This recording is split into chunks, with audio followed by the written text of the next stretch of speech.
Hello, fearless listeners and viewers. Welcome to the Diaries of Badass Bosses podcast. I'm Joyner-Platt. And I am Tigz. And we are back for season 2. Welcome. We're going to dive deep into the lives of extraordinary individuals who redefine what it means to be a boss. That's right. This season we have lined up a stellar cast of guests who have shattered glass ceilings, forged their own paths, and inspired change in their respective fields. I mean, we're not talking about traditional CEOs here.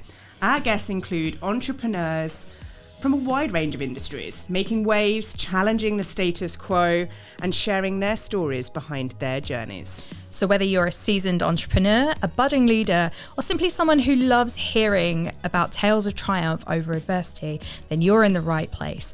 This is where stories of badass bosses come to life. And as always, we are joined by our incredible producer, Connor Wells, who always makes sure every episode is an auditory masterpiece. Thank you, Penny and Tigz. I am thrilled to be back for another incredible series of inspiring stories and unforgettable moments. Get ready for an absolutely incredible ride. So stay tuned as we embark on this journey to explore the lives, dreams, and fearless endeavours of some of the most badass bosses out there. Buckle up, because season 2 of Diaries of Badass Bosses is about to begin. Hello and welcome to another episode of Diaries of Badass Bosses podcast.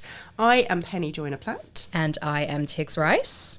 So we're back another week, and we're talking about one of my favourite topics to talk about: clothes. Yay! Fashion. Yay! I have dopamine dressed for the occasion. Oh, you certainly I've come in full pink today. Yes. Even my trainers are bright pink. Oh, well, I mean, your trainers are fabulous. They are on brand.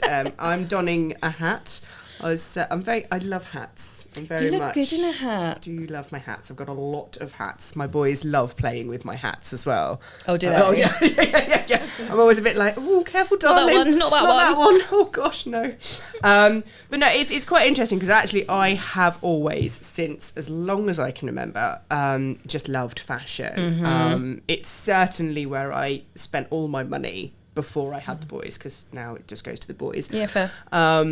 But I think working in London as well, lunch breaks, everything, even when I was on a very pitiful salary in the early days, and I would spend every last penny just in shops and buying stuff. So I feel like over the years, I've definitely accumulated a lot of stuff. It's a wardrobe to cover. There are some good pieces in that wardrobe. Pieces, yeah.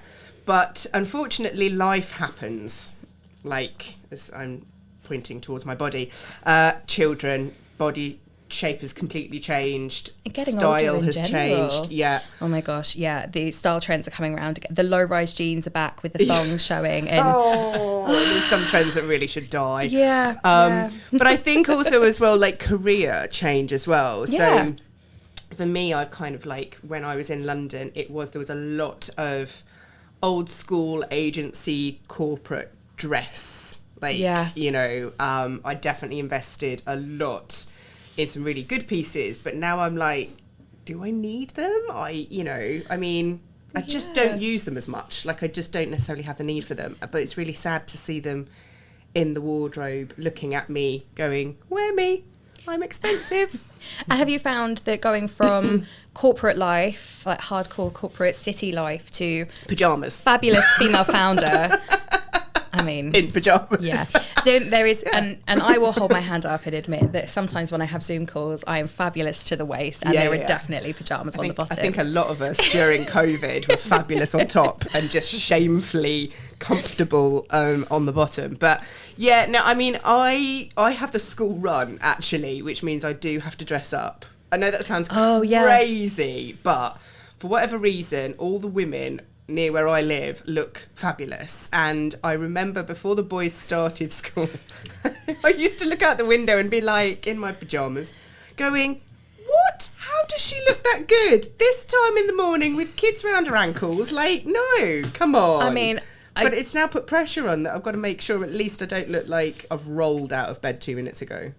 This is why you always look far better in our early morning Zoom calls than I do. Yeah, because You've had 3 hours extra time. Yeah, because I just don't want to look bad on the school run. But no, I mean, yeah, it definitely has changed. I definitely have to be considered about what I'm but I feel I've got cooler. I know that sounds really sad to say about myself, but I feel I'm trendier than I was when I was younger. Like I actually really care about style now. That's the thing that I really like. So I really like, but stuff that suits me, and not just because it's in fashion. But as I say, I do like accessories. I do like my hats. I do, you know, all of that. I definitely, an outfit to me is a full on. You know, it's a look. Exactly. Yeah. So that's how about you? What do you feel? I think I have like sections of my wardrobe. I've never had the corporate wardrobe because I've always worked for myself. So, and you're on your hands and knees. And I'm on my and like this is what. Sorry, there's resist. Another blooper. I couldn't resist. But it is one of those things that will come up because one of the things that I've said this, and actually I've said this to our guest twice before, and we'll probably come up in the podcast again, so I'll leave that for later. But one of the things that I really struggle with is that I love the really glamorous classic lines, and I like tailoring and like stuff like this. But as a photographer in my job, I do spend a lot of time on the floor. You know, I'm shooting from angles that mean that I have to have durable clothes. I need things that are like dark colours and things that aren't going to rip. And so there's like a real divide in my wardrobe between the stuff that I love to wear when I'm not shooting and then the stuff that I need to wear that's durable to work. So there is that massive divide in my own wardrobe. So I'm really excited to be talking about that one today. Well, also as well, I mean, Connor, you have to roll around the floor as well, don't you, my love? Oh, yeah, absolutely. And even not together. I'm no. to add. I'm sorry. I'm clearly in a naughty mood today. Can't help it. But no, definitely. And when I was a nursery teacher, my former job before I was a photographer and video and media and all that sort of stuff, I was a nursery teacher. And obviously, in being in education, there's certain things you can wear and can't wear. And I love my black skinny jeans. I'm always wearing black skinny jeans. If you ever see me and I'm not in black skinny jeans, come over to me and ask if I'm okay. Because I will remember that. If they're not black, they will be grey. Yeah, if they're not black, charcoal. And I find, I don't know if, Tigz, you said you've always worked for yourself, but whenever I've worked for an employer, none of like the clothes that you have to wear, I never feel comfortable in them. I don't feel my true self having to wear, say like, let's say chinos or something that's not like skin tight. I prefer that. Yeah. Were you afraid the kids were going to pick on you, Connor? Yeah. But also, Connor, like, can't be having that. You, because you've talked about your autism on the podcast as well. And Yep. do you find that when having to wear uniforms for Hate work, it. like the textures of fabrics as well, Yeah. plays a real part, and like labels and embroidery and things. So it's finding stuff that you're comfortable in your body with that still makes you look smart in that environment. Yeah. It's like gym gear. Like they say, if you look good, you feel good. And it's the same with, like, I guess, like whether you're wearing corporate clothes or just day-to-day clothes doing your day job, which is what I always wear, literally just like black skinnies because I feel comfortable in that. I've got very short legs, so it makes my legs feel longer and it makes me feel slightly more like I'm 6 foot when I'm not. So yeah, I think having clothes that you feel comfortable in and also, you know, are durable and all that sort of stuff, very beneficial. So it'll be a very interesting listen today. Yeah. And fashion and what to wear, because obviously as a personal branding photographer, even in the boudoir side, one of the questions I get asked all the time is, what do I even wear on my shoot? What am I wearing? And of course, stripes. They're up. Stripes.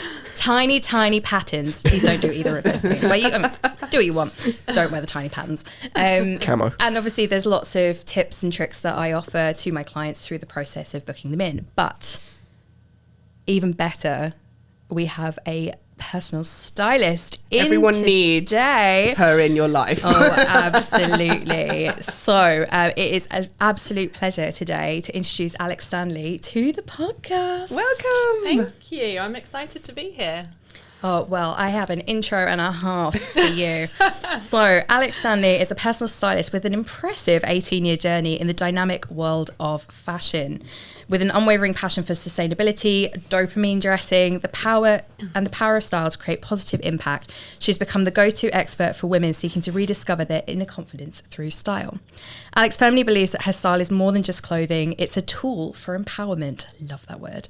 Her unique approach centres around the 5 C's of empowered style, a secret style formula that seamlessly binds individuality, sustainability, and confidence.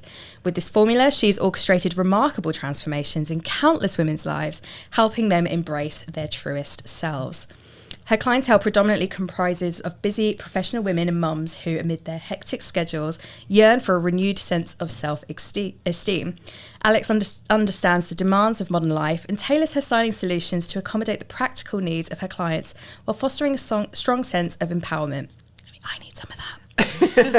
So, I mean, obviously I said that I have absolutely dopamine dressed for you, but we need to talk about the outfit that you're wearing because you look my fabulous. Goodness. I wish I could get you to stand up and do a twirl, but I think you'll go out of the podcast. Go out of shot. Can you describe what you, and obviously there was a fabulous coat that you turned up in, but tell us about this outfit that you're wearing today, because honestly, for the listeners, I think they really need to understand how fabulously you were dressed today. Oh, thank you. So, well, I've got a leopard print blouse and bright red trousers. I did have a bright pink coat as well, because I do love a bit of a bold colour mix, colour pop, back with a kind of pattern clash, very on brand, because my business name is Luxe Leopard Lifestyle, so obviously that's in keeping with the brand.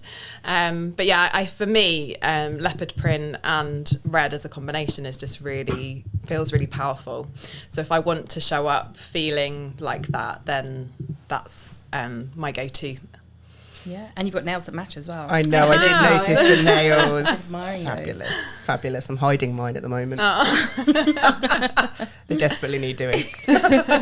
So, Alex, it is real pleasure to have you on the show today. So what I want to find out is you tell us about the origin of like where you are, what that journey was to now be running Luxe Leopard Lifestyle.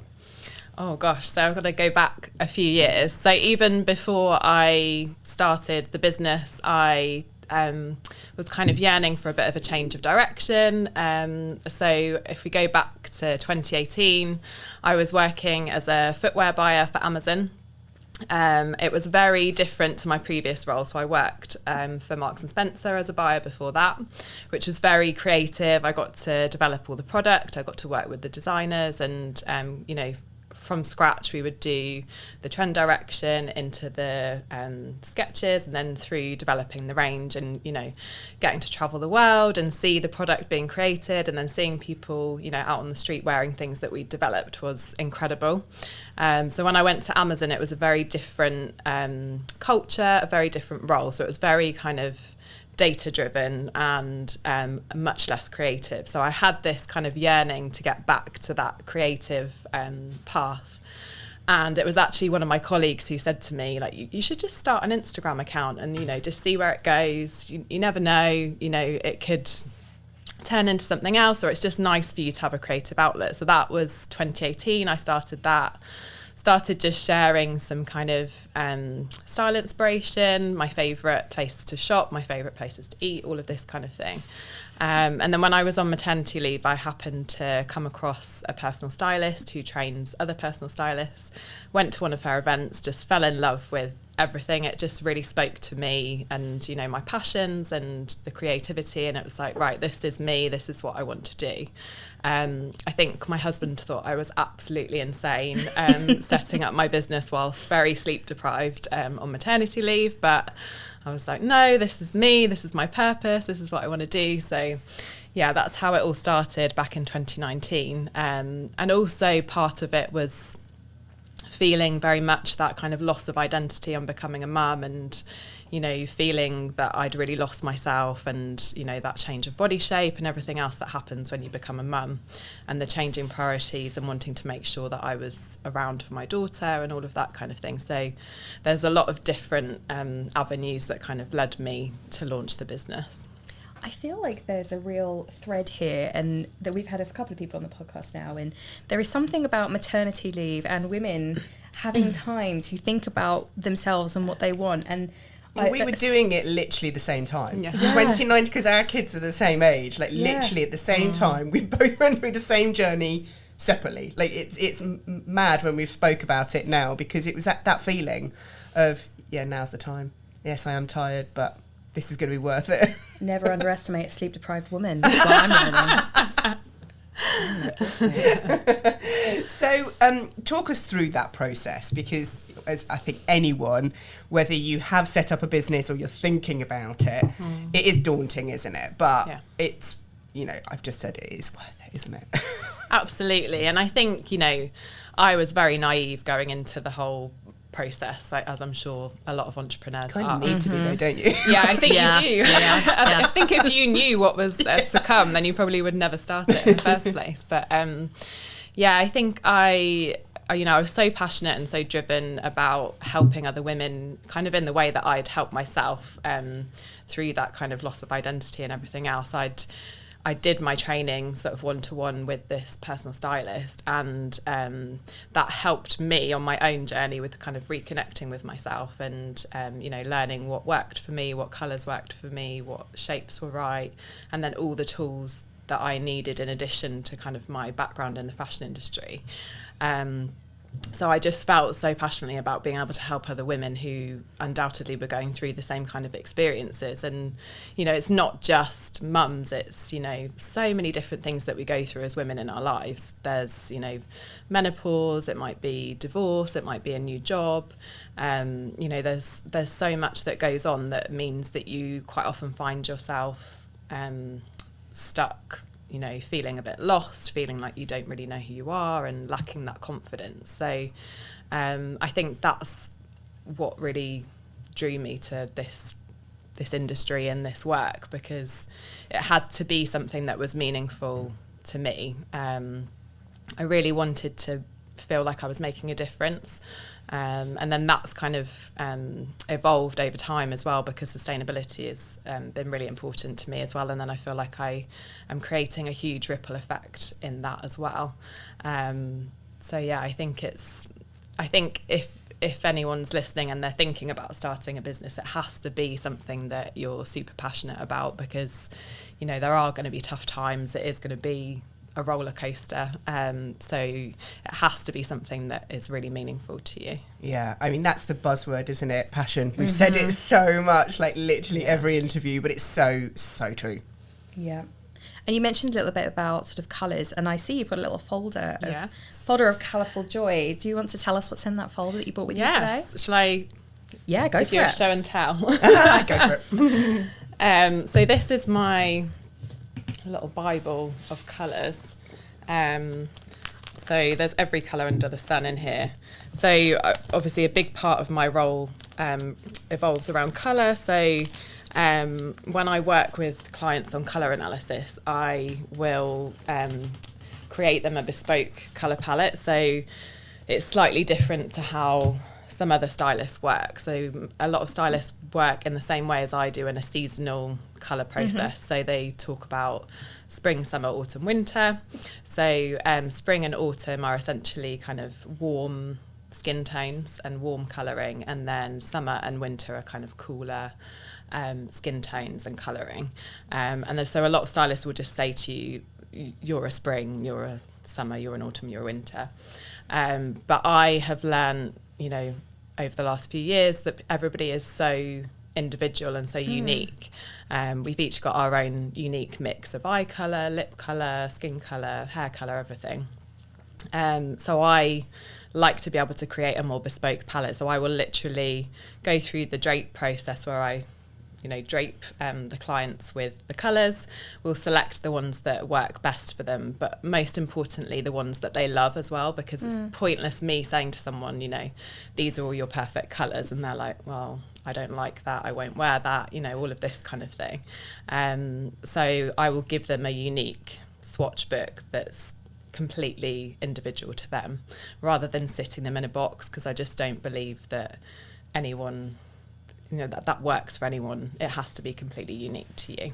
And can you look at people and go, like, obviously you still get your swatches out and do that process with them, but can you look at people, like say the two of us sat in front of you and go, you know what, I know that you're roughly going to be in this, so like, can you by eye now pretty much judge roughly where people might sit in that spectrum? Yeah, I think it's a tricky one, because I think I can say, you know, you've got a cool skin tone or you've got a warm skin tone, but I'd still sort of veer away from saying to someone like, oh, I think you'll be a spring or that kind of thing, because every client that I've ever had has had colours across all 4 seasons, because for example, if you've got blue eyes, then blues and greens are going to work really well for you. So you might have blues and greens that sit across the spectrum of the 4 seasons.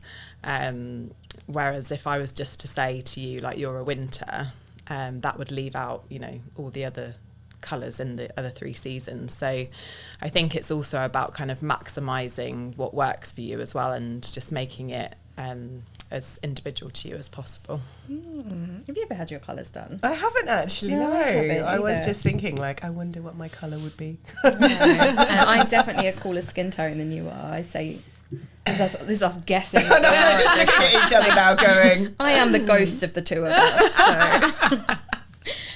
So you mentioned your 5 C's of empowered style, or I mentioned them in your intro. Can you tell us what those are? Yes. I'm going to have to remember off the top of my head there.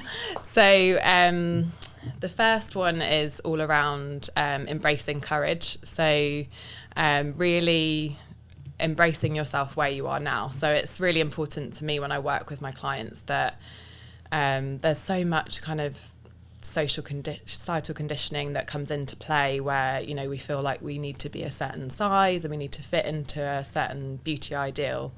And it's really part of my job to kind of reduce that noise down and to make people feel like it's, you know, it's safe to be me, and it's, you know, it's amazing to be me, and just really empowering women to feel good about themselves. So courage is the first one. And then it's all about unleashing your creativity. So stepping into that version of you that you aspire to be, and not being afraid to kind of step out of that mold and create something that's totally unique to you. And then you have got also the kind of second side to that, which is about your kind of unleashing your style personality. So I work across 6 different style personalities, so that all comes into play as well when we're trying to identify who you are, essentially. I mean, I mentioned it earlier, one of my personal, like, biggest challenges actually is my wardrobe, and actually how much I really genuinely do use of that. And it's because I'm somewhat attached, or I kind of feel a bit like I really invested a lot. And I do try and sell stuff on eBay, and sorry, I shouldn't mention any brand names there. I sell them online. But one, I never usually get what I think they're genuinely worth, because I do look after my things. But also it's just, I find it hard to detach, like to, you know, let go of things. So what advice would you give anyone that's kind of actually, you don't use your wardrobe, get the space back and, you know, get rid of stuff? It's really hard. There's such a sentimental attachment to our wardrobes. You know, there's so much of our history and our self-esteem that's wrapped up in that wardrobe. And I think often, you know, like you were saying at the beginning, if you have gone through a transition in body shape, and, you know, whether it's through babies or whatever, just aging, it can be quite hard to let go of that version of you, and to let go of those pieces that no longer serve you, essentially. But I think it's about having fun in the process, and really getting enjoyment out of, like, who can I be and how do I want to show up in the world now? Like, what is my aspiration of how I want to be, and kind of focusing on that rather than focusing on almost what you've lost. And it is a bit of a, like, mourning of this is who I was before. I see it all the time with women who perhaps have become mums, and their wardrobes are very much about their old lifestyle. So, you know, when they used to go out and party a lot, so they've got heels and they've got beautiful mini dresses and, like, all this kind of stuff that just isn't practical for kids and that kind of lifestyle. So I think it's being, like, super honest with yourself and just really working through, what do I actually wear in my wardrobe and what am I never going to wear again. And you can always, you know, repurpose things, get things altered, upcycle into something completely different, like a handbag, you know, if you feel really sentimental towards something. So I think there's lots of different options, but one tip that I do give to a lot of my clients is to, once you've taken everything out of your wardrobe, put it all back facing one direction, and then when you wear something, turn the hanger around the other way, and then after sort of a month or so, you can see these are the items that I'm really, you know, gravitating towards. That's brilliant. I love that tip. That is great. I mean, one thing as well, which I have done and I definitely recommend, is actually getting rid of any items, clothes or anything that actually give bad energy. So they either are attached in some way to something, like a memory or something, and I actually did do that, and I have to say that was so cathartic. I loved doing that. So that was, I definitely recommend that. I did that actually recently. There was something that was in my wardrobe that had a really bad memory attached to it, and it was a bikini actually, and I just felt really, the memories attached to it when I put it on. I need to go into a hot tub, like with friends, day before my friend's wedding, and I had a proper cry because the memories attached to those clothes were so strong. I was like, get it off my body, get it into the bin. Like, I cannot have this around me. So like getting rid of those things, like sometimes you just have to, don't you? Yeah, definitely. And I mean, a lot of people see fashion as materialistic. How do you respond to those critics out there that say that? So it's one of my big bugbears, but also like a huge part of my mission as well, to really bust that myth, because... Bless you, Connor. Sorry. It was the weirdest sneeze ever. I was really trying to hold that in. Apologies. I was really trying to hold that in. It was the action of the head throwback that I really hope that picked up. I think it did. I heard it through my headphones. It ended up being more of a distraction. Sorry. Please continue. Alex. That wasn't very I mean, I think obviously to Tigz's point there, you know, there is so much emotion that comes up for us within our clothing, and just our self-esteem, like it's all wrapped up in our wardrobes. So actually it has such a powerful impact on how we feel that I don't think it could ever be described as frivolous, because it carries so much meaning to you for whatever reason, whether it is because of how it makes you feel, or because of it's sentimental because somebody's given it to you, or it's just been from a certain period in your life that really means something to you. But not only that, you've got the power to really create how you want to feel. So, you know, as you were saying this morning about dopamine dressing, you've put on a beautiful pink top and it's made you feel really powerful, and it's really impacted how you felt. And I think we underestimate the power of clothing to do that. It can literally make or break your day, and it then causes kind of a ripple effect on your interactions with other people, because if you feel really uncomfortable in what you're wearing and you don't feel confident, you're not going to show up as your best self, you know, in your interactions, and then that's going to have a knock-on effect across your day. Whereas if the opposite is true and you've worn the colours that make you feel good, you do actually literally get that dopamine hit from wearing those colours. Or it's not just about colour, it's also about just anything that you love and that makes you feel good. So it could literally be a pair of jeans that make you feel incredible, that give you that dopamine rush. It doesn't have to be about, you know, something extra sassy and amazing and, you know, all of that kind of thing.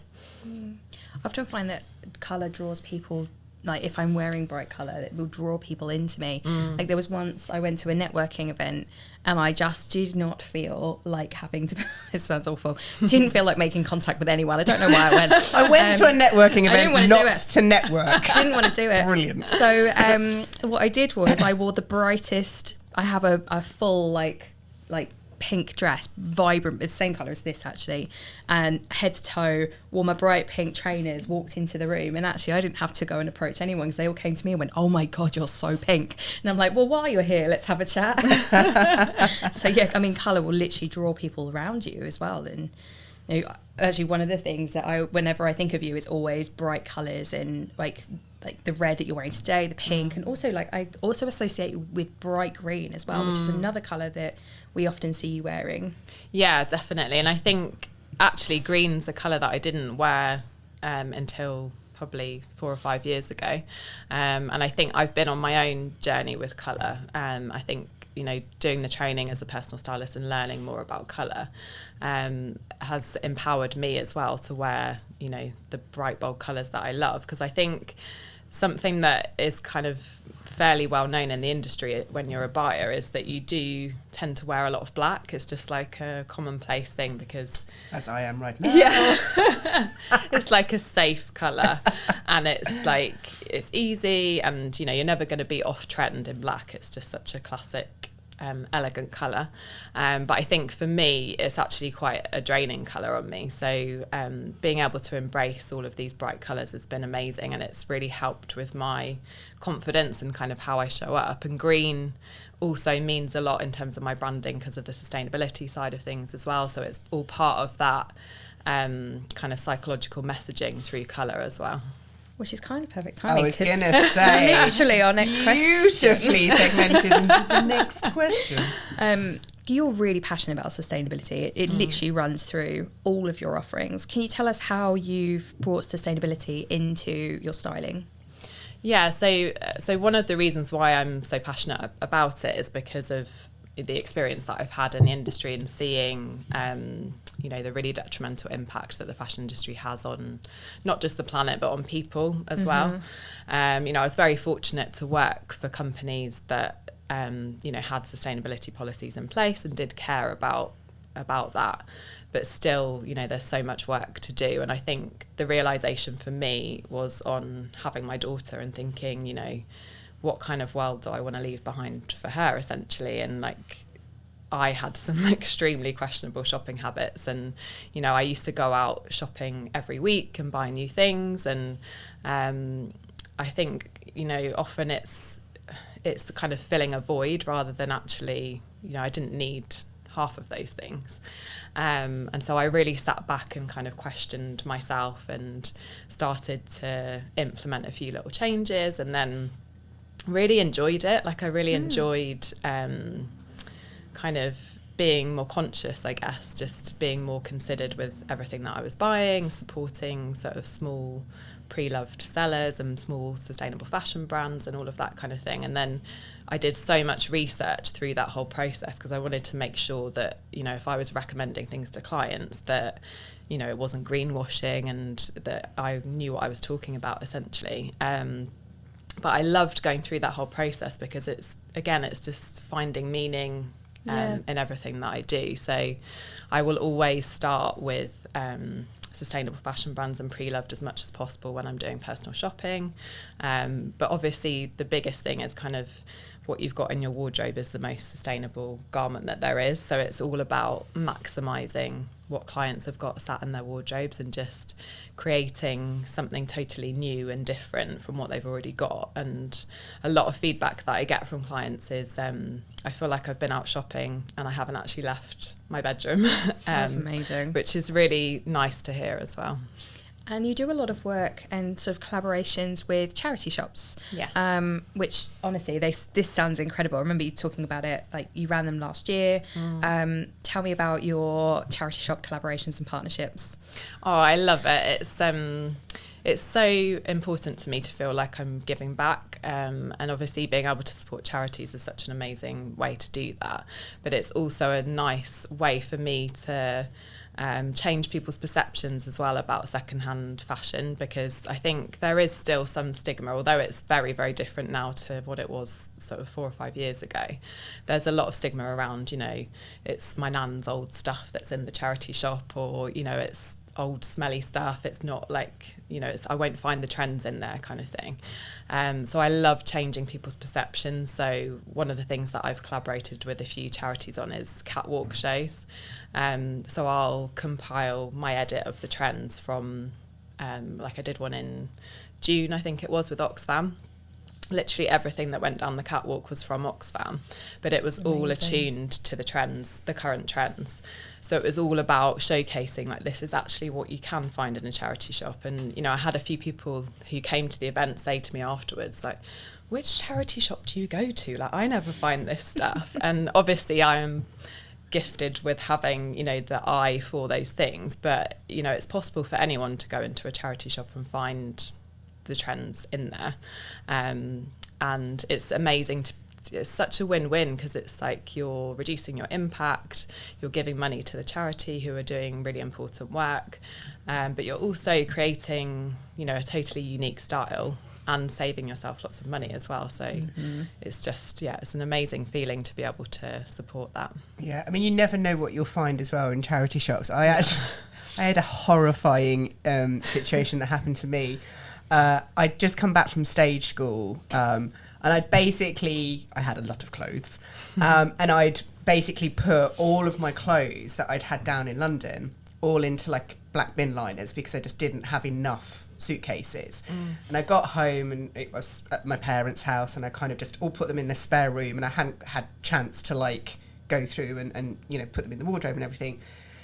Come home one day and they're gone, and I was like, where have they gone? And my mum had taken every single black bin liner of all my new clothes from stage school to the charity shop. Oh my goodness. Oh yeah. Ouch. Yeah. So my cousins, my friends, everyone was like, which charity shop was it? Yeah, I would absolutely have been on that list. Running down. Yeah. I never saw them again. So yes. Oh, that's really sad. Yeah. But that's what I mean. You can never know what you're going to find at a charity shop. And Brand there's new some clothes. great ones out there. Like there are some in London that specialise in designer fashion as well. So if you know the right places to go. Yeah.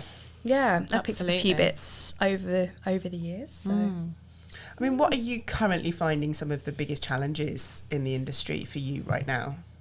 I think it's, with regards to sustainability, it's still very, I think it's always going to be just constantly innovating, constantly changing. So it is challenging to keep abreast of all of the changes, and, you know, make sure that I'm really well informed so that I'm giving the right advice to the women that I work with, because there is so much greenwashing that goes on, and you know, it's also challenging sometimes to try and explain that to your clients as well, because, you know, things like, I think H&M are doing a really good job, or Zara are doing a really good job because they've just done a ethical campaign or something like that, but actually it's nothing in the grand scheme of things, like the overproduction that those guys have, and the fact that, you know, for Zara they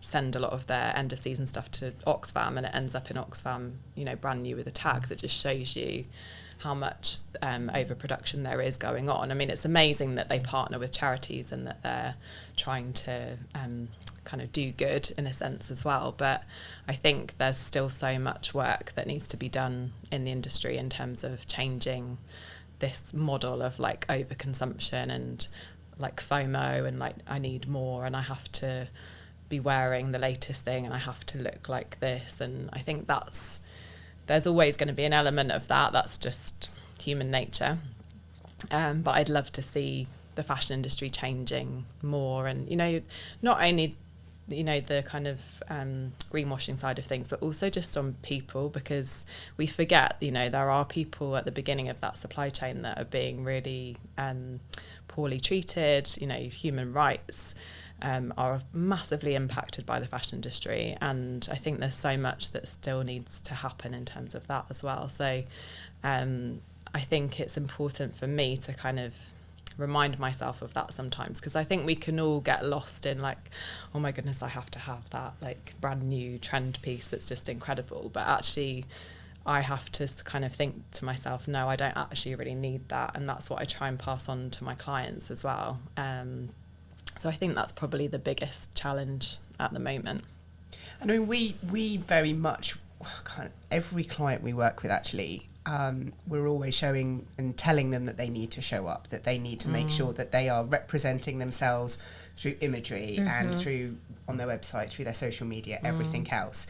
You actually do offer like that stylish package, don't you, for people? So talk to us a little bit how that works, and how, because I know a lot of people out there, probably their ears have pricked up and gone, oh, I need that. Like, Yes, there's a couple of sides to it, and I do quite an in-depth package, which is essentially around personal branding. So it's, learning everything that works for you individually. So, identifying your style, personality, your colours, your body shape, and then kind of building out from your wardrobe the outfits that you want to represent you and your brand and your personality. And then, working with a photographer to either come along on the shoot, kind of on the day if you're doing a personal branding shoot, or to plan everything ahead so that you've got all your outfits planned, you know exactly what you're wearing. It just takes the hassle out of everything, and just makes you feel really confident on the day, rather than,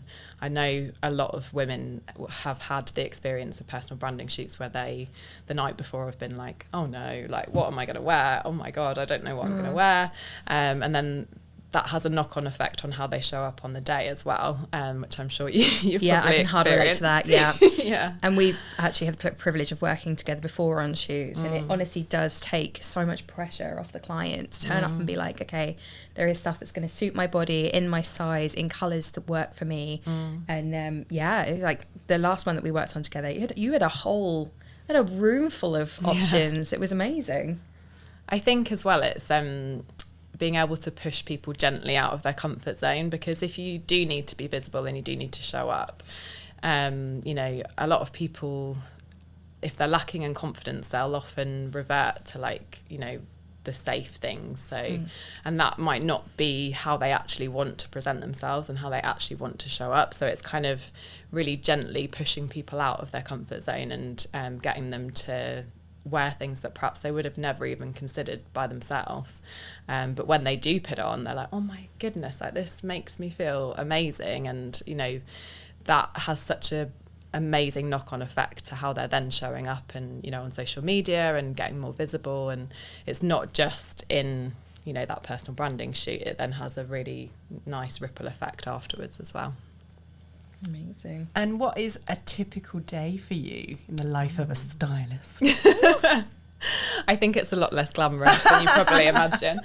But it's so varied. I think, because I'm working across lots of different types of styling, so it might be collaborating with a charity and going to one of their shops to do a live video or to do my edit. Got a few of those coming up ahead of Christmas, which is really nice. And then it might be going to do a personal shop with a client, whether that's locally or in London or online perhaps as well, and then maybe fitting in a colour analysis as well. But I also have obviously all the other kind of things that you do as an entrepreneur, so networking, and I might go to an evening networking event or something like that. So yeah, it's totally varied. And actually I do spend a lot of time at home, like working from home, because so much of what I do is virtual now as well. So lots of different angles. And talking about going straight into the next question, which you also managed to bring up so perfectly. You've said about your networking. You've just won a Shining Star Award for Best Networker, haven't you? Yeah, I've been nominated, so hopefully we'll see. When do you find out? It's the 5th of December, I think. So yeah, I was nominated for just a finalist for the Shining Star Awards and then for the Best Networker as well. So I was very chuffed to be nominated for both. Oh, congratulations. Thank you. And I mean, talk us through, being nominated for Best Networker. That's a title in itself. How do you network? Because obviously you're showing up for yourself, and we see you. Penny has co-working days that you run every month, and we see you there, and actually we bump into you quite regularly. So tell us the secrets of networking. How are you doing it? How do we get nominated for awards for showing up in places? I think for me, I was, up until this year, I was working part-time alongside my business as well. So this year has just been amazing because I've had so much more time to dedicate to my business. Whereas previously I didn't have that flexibility of, being able to do this event on this day and this event on another day. So I've really, gone for it and getting myself out there, because I was missing that connection with people. And I think that's what I love about networking. For me, it's not about going and, giving my sales pitch or whatever. It's actually about relationships, and, you don't have a team, or I don't have a team as an entrepreneur, and a lot of people don't if you're a solopreneur. So it's really important to build those relationships and kind of almost build your support network in a sense as well.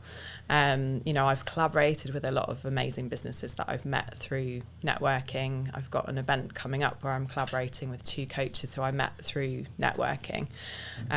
So I see it a lot more as kind of relationship building, and having that support around you is so important as an entrepreneur. 100%. Yeah. Yeah, I actually didn't used to do a lot of networking. Penny, when you started, when you launched the platform, you're like, I'm going to these networking events, you should come. I actually think I'd been to one maybe early morning BNI session before that, and That's was what it. put you off. It was. I am not a 6:30 in the morning person, and that definitely it was the time of day. But yeah, you really pushed me into networking in the last year, and it's been so beneficial. Yeah, no, for me it's one of my biggest sales strategies is the networking side of it. So yeah, big shout out to my level up ladies as well. I'm going to say that because we do love our level up ladies, don't we? So Jess and Zara, hi. Connor, you network a lot as well, don't you? On occasion. I don't really enjoy it. As a bit of an introvert, I'm not a big fan of the networking. I've been to quite a few networking events who will remain unnamed. One might have been mentioned before, but sometimes it could be a little bit cultish, but I don't know. I like my elevator pitch. I'm not very good at selling myself. Hang on a second. Whoa. I disagree. You had the perfect 60 seconds. It wasn't even pitch. 60 seconds. It was 10 seconds and we both went, oh. Whoa.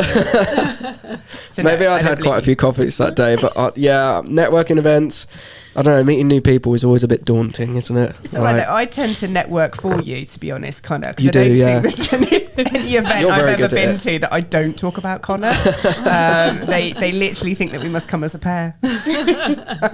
Links below. That's the extent of my networking. But on the subject of meeting new people, like they often say, isn't it, something like it only takes 7 seconds or something for someone to form an opinion of you. So as a business owners, how do we use styling to make every second count? So I love the quote that fashion is instant language. I think that just says it all, really, because you do only get 7 seconds to make a first impression, and especially in today's world, like people are so time poor that they do, it's even more important to create that positive impact and show up how you want to. So, there's so much that you can look into it if you do work with a personal stylist or even on your own in terms of like colour psychology, for example. So, like I was saying before about green, for me, like really speaks for itself in terms of sustainability and gives off the message that I want to subconsciously to people when they're looking at my social media or, getting to know me. You can really speak volumes just in what you're wearing. So, in terms of branding, pink, the kind of energy that it brings is really positive, quite feminine. Red, as I was saying, is like such a powerful colour if you want to really show up as a boss and you want to, give off that really confident vibe. Each colour has its own unique psychological values that you can kind of express subconsciously. So I think that's a really powerful tool to have as a business owner, because I think often we think of our branding colours and then we don't necessarily think about how that translates to us as individuals and how you might have picked certain colours for your brand that actually really don't work for you in terms of your skin tone. So it's how you then build that into your outfit in a way that's kind of flattering to you as well. It was the reason I picked purple, because it's royalty. Yeah, that's how I think of myself. Wealth. I'd love to say that there was more that went into my brand. Do you know my brand colours have changed slightly. It's still the navy blue and the gold, and like they're definitely the hardcore colours of my brand. But when I originally picked them, I went through all of my photos and I merged them all into like a sort of collage and ran a colour analysis picker from them and said, okay, well, the colours that are coming up most in my brand, the images that I loved that I was shooting most. So the colours that came out of that were very much like the navy blues and the golds of like the beautiful Art Deco bar fontaines that I shoot in a lot. But also it was picking out like all these like skin tones as well to support it. So that's how I ended up with mine. I don't really wear any navy blue, and actually I don't wear gold jewellery. So for me, turning up in my brand colours can sometimes be quite hard. Yeah, definitely. And I think that's where you evolve, don't you, like as a business owner as well. And, you know, my brand, my logo is black and white, which kind of makes it very easy to build the other colours into it. But that logo existed, you know, when I first started my Instagram account. It wasn't even, you know, when I started my business. So my colours have definitely evolved over time. And I think that's the thing. I think, you know, as business owners, you do evolve. You evolve as a person and you evolve as a business. And I think it's not being afraid to kind of mix things up and change things, because you don't want to be stuck, you know, on a personal branding shoot or just showing up to networking in these colours that don't make you feel good and you're just wearing them because they're part of your brand. I think there's nothing worse than that, because it's just not going to make you feel confident. Well, we've come on to that special time, the quick fire round, if you've seen our show or heard it. So what is your best business accomplishment? Oh, that's a tough one. I think for me, it's just been seeing the transformation with my clients. So there's one particular client who I've worked with. She was one of my first clients, and seeing her transformation from, you know, feeling really low, really lacking in confidence, and going through the menopause and just feeling like she'd completely lost herself, to now where she's like super confident. She's showing up with confidence in her business online, but not only that, she just feels really good. Like you can see she's just got this kind of inner glow that comes out. So yeah, for me it's that client transformation. And what's your best productivity hack? I think actually it might seem counterintuitive, but making sure that you've got like regular breaks planned in, because I was awful in my previous career at just sitting at a desk all day long, like chained to the desk and not taking breaks. But actually, if I stop and kind of refresh myself, whether it's just to grab a cup of tea or to go out for a walk or that kind of thing, it actually makes me so much more productive. I agree, actually, definitely. And what is something that the internet doesn't know about you? I don't know, because I'm very open on the internet. I don't know whether many people would know, but when I worked at M&S, I worked with Twiggy. So I co-created a handbag collection with her. Oh, wow. So I got to work with her and like go to her house, and she brought in, you know, some of her fabulous things as inspiration for our collection. So that was amazing. And I was very cheeky, and I got her to sign a Vogue cover, which I got from Spitalfields Market, I think. So I've got that framed at home. Love that. Oh, how fabulous. It is my favourite question, this one, because I just love people's answers. It's just honestly always amazing. And they're always so wholesome as well. Like, I find some fabulous stuff. Yeah. And if someone invested £50,000 into your bank account today, what would you do with it? Oh, such a good question. I've always got such a long list of things that I want to do with my business. I think just expand my business, really. Like I'm so passionate about having as much impact on as many lives as possible. And one of my end goals is to help 10,000 women to reignite their confidence through their style. So I would just invest it in ways that would help me to reach more people, whether that's, you know, PR, advertising, and also, you know, I'd love to collaborate on a bigger scale with charities and things like that. So, you know, I'd love to be someone like Bay Garnet and have my edited collection of Oxfam in Selfridges or something like that. So that kind of investment would help with those kind of goals as well. Oh, that sounds wonderful. So wonderful. So, internet search history question. This is where we trawl the internet and find out something about you and ask some question. Except that actually for you, I didn't go on the internet. So we attended a talk that you did at Soper's house in 2022, September. Both of us went along and listened to a fabulous talk that you did. And you talked about keeping a list of your favourite items and then finding them later on places like eBay or Vinted. So I want to know, what's your best ever secondhand find or bargain? Oh, that's such a hard question because I I've know got it would so be, many. Oh goodness. I think probably it has to be my Grents and Nanette boots, which are basically like a stylish kind of hiking boot, but these are leopard print, kind of faux fur, like pony skin, if that makes sense. And they're just beautiful. And I think they're something like £300 plus, brand new. And I got them on eBay 2 or 3 years ago, and they were 140 or something like that. But brand new, still in the dust bag, hadn't ever been worn. And they're just like my prized possession. I love them. I love that. I'm going to ask this to you as well, Penny, because you're quite a fashionista. You often have amazing things. That you've picked up. I this one for me, it's a really easy one because it was an absolute find. I've actually got a beautiful Louis Vuitton scarf that my mum found because my mum was cabin crew, and she actually got from Thailand in Bangkok, and it was just one of the markets where they do obviously all the fake stuff. She actually found an original, and she got it for the price of a fake scarf. So I think it was like £5 or something like that. And so I've got this original Louis Vuitton for about £5. Wow. Incredible. So yeah, well done, Mum.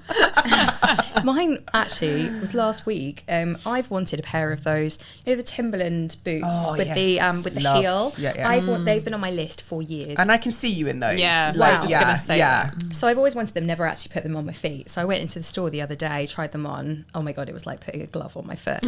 And I was like considering it, and I'm like, should I? And my friend Alexandra turned around to me and went, Tigz, vintage, come on. So I went on, brand new in box with all the cleaning care stuff, £52. Amazing. I know. So that's my current win. Okay, over to you, Connor. Come on, what's your best bargain you've ever found? I mean, clothes-wise, I typically just buy all my clothes from like Hollister or Bad Monday, just because they're pretty comfortable. I like their designs. But charity shop-wise, it's not really clothing, but I got a camera bag from a charity shop once. A low pro, Tigz, you'll know, low pro camera bags are pretty expensive. Yes. Hundreds. Yeah, hundreds, yeah. And I managed to get a camera bag from a charity shop that was worth about £100. I got it brand new, like all the padding still nice and thick, all the Velcro hadn't worn away. Ones. Yeah. Gosh. And got it for £25. And that was my first camera bag for about a year and a half. That is an absolute steal of a It's a find. very good steal. There you go. That's proof in the pudding. It is. So what does the future look like for you? What are you working on right now? What can we look forward to? So I'm currently doing my first kind of group online program, which has been really exciting because it allows me to kind of work with more women, and also go into some of the depths of things that I was talking about around, societal conditioning and embracing yourself as you are. Because as much as we work on that one-to-one, there's obviously so much behind that. So it's nice to be able to work on that with a group of women as well, who feel really supported and, vibe off each other essentially. So I'd like to expand that moving forward as well. So hopefully next year I will do that. Other than that, just what I was saying before, really just growing all of the avenues that I'm working on at the moment. So working more on a kind of broader scale with charities and having more impact through that kind of work. And then my Luxe Style formula, which is my kind of signature one-to-one program, just reaching more women through that. Incredible. Fabulous. Well, it has been such a pleasure to have you on the show. Thank you so much. And before we wrap up, what is one piece of wisdom and advice you'd like to give our lovely listeners and viewers today? I think for me, from like an entrepreneurial angle and also from being a woman as well, is just staying in your own lane and not getting too caught up with what everyone else is doing and needing to keep up with what you see as other people's success, because I think social media especially is just a highlight reel, and there's so much else that goes on behind the scenes. So I think it's so important to stay in your own lane and to really trust your intuition. Like, that's what I've really learned over the last few years and had to really lean into, because you have so many wobbles that you go through, and I think that's what you can always come back to, is yourself, and just that deep trust of yourself. So yeah. Oh, well, thank you so much. I am inspired. I am going to go home.